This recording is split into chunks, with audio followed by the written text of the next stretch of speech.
Hello दोस्तों, कैसे हैं आप लोग? कमेंट करके ज़रूर बताना। देखो, असिस्टेंट प्रोफेसर बनने के बाद हम क्या-क्या कर सकते हैं, उन चीज़ों पर हम बात करेंगे। असिस्टेंट प्रोफेसर बनने के बाद देखो, इसके लिए क्वालिफ़िकेशन चाहिए, मिनिमम रिक्वायरमेंट नेट जेआरएफ हो या फिर पीएचडी कर रखी हो, ये आपको भी पता होगा। उसके बाद ही आप असिस्टेंट प्रोफेसर बन सकते हैं। एक्सपीरियंस इस लेवल पर नया होता है, शुरुआत होती है, एक तरीके से हम फ्रेशर होते हैं, बस अपने सब्जेक्ट की नॉलेज होती है, लेकिन पढ़ाने का अनुभव हमें ज़्यादा नहीं होता है। सैलरी की अगर बात करें तो 57,000 से शुरू होती है और करीब 1,82,000 तक सेवंथ पे जो कमीशन है, उसके अनुसार ये जाती है, इतनी जाती है और 57,000 से ही शुरू होती है। अब बात करें ड्यूटीज़ की, तो इसमें टीचिंग अंडर ग्रेजुएट को हमें पढ़ाना पड़ता है एंड पोस्ट ग्रेजुएट को पढ़ाना पड़ता है। रिसर्च वर्क और पब्लिकेशन की बात करें तो इसमें रिसर्च वर्क हम कर सकते हैं, पब्लिकेशन कर सकते हैं, है ना। और ये करना ही होता है एपीआई स्कोर को बढ़ाने के लिए। एडमिनिस्ट्रेटिव रेस्पॉन्सिबिलिटी उठानी पड़ती है एपीआई स्कोर को बढ़ाने के लिए। एसोसिएट प्रोफेसर मिनिमम 8 साल का एक्सपीरियंस असिस्टेंट प्रोफेसर का के रूप में जब हम ले लेते हैं पीएचडी के साथ में, जिस दिन से पीएचडी होती है तब हम एसोसिएट प्रोफेसर बन जाते हैं। रिसर्च पेपर और जर्नल्स में पब्लिकेशन हमारा निकलता रहता है और हम निकाल सकते हैं। कॉन्फ्रेंस और सेमिनार हम ले सकते हैं, उनमें पार्टिसिपेट कर सकते हैं। इसकी सैलरी थोड़ी सी बढ़ जाती है, 1,31,000 के आसपास हो जाती है सेवन्थ पे कमीशन के अनुसार। ध्यान रखना जो एट्थ पे कमीशन है वो अगर आ गया तो फिर ये और बढ़ जाएगी। ड्यूटी जिसकी अगर रहती है एसोसिएट प्रोफेसर की, तो एडवांस लेवल टीचिंग गाइडेंस देते हैं, रिसर्च प्रोजेक्ट लीड करते हैं एंड डिपार्टमेंटल कोऑर्डिनेशन का काम करते हैं। मतलब ये पढ़ाने का काम कुछ कम ही करते हैं, एक तरीके से ऐसा हम कह सकते हैं। अब बात करें थर्ड लेवल पर प्रोफेसर की, तो एलिजिबिलिटी फॉर प्रमोशन होता है, सीधे नहीं बन सकते। तो मिनिमम 10th मतलब 10 ईयर का टीचिंग एक्सपीरियंस हमें होना चाहिए, including time spent as a associate professor. ठीक है। साइग्निफिकेंस रिसर्च कंट्रीब्यूशन और पब्लिकेशंस निकालने चाहिए और निकले हुए होने चाहिए, और ये हम निकाल सकते हैं प्रोफेसर बनने के बाद। पीएचडी कैंडिडेट को सुपरवाइज करना इनका मेन काम रहता है। ठीक है। सैलरी जो रहती है इनकी 1,44,000 से ऊपर होती है।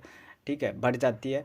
और ड्यूटीज़ की अगर बात करें तो इस डिपार्टमेंट लीडरशिप और पॉलिसी फ्रेमिंग करना कॉलेज की ये इनका काम होता है। पीएचडी को सुपरवाइज करना इनका काम होता है। और कोई पेपर वगैरह के लिए इनको फ्रेमवर्क के लिए पूछा जाता है ना। शिक्षा में कुछ भी होता है तो इनसे कोई एडवाइस के लिए थोड़ा बहुत एडवाइस ली जाती है। नेशनल एंड इंटरनेशनल कोलैबोरेशन ये कर सकते हैं और करते रहते हैं अपने सब्जेक्ट में। एडवांस रिसर्च सुपरविजन ये करते हैं। अब बात आती है चौथे नंबर पर सीनियर पोजीशंस एडमिनिस्ट्रेटिव की। तो प्रमोशन के लिए मैनेजमेंट और एडमिनिस्ट्रेटिव क्वालिटीज़ का होना ज़रूरी है। जैसे कि हेड ऑफ डिपार्टमेंट अगर हमें बनना है तो प्रोफेसर के रूप में प्रमोशन के बाद डिपार्टमेंट की जिम्मेदारी सभी लोग लेते हैं और लेनी पड़ती है, क्योंकि प्रोफेसर है तो लेनी पड़ेगी। सैलरी की बात करें तो प्रोफेसर के लेवल के ऊपर स्पेशल जो है अलाउंस मिलते हैं। दूसरा होता है डीन। देखो, एक तो होगा हेड ऑफ डिपार्टमेंट, मतलब अपने ही डिपार्टमेंट व अपने यूनिवर्सिटी कॉलेज में हेड आप बन जाओगे अपने डिपार्टमेंट के।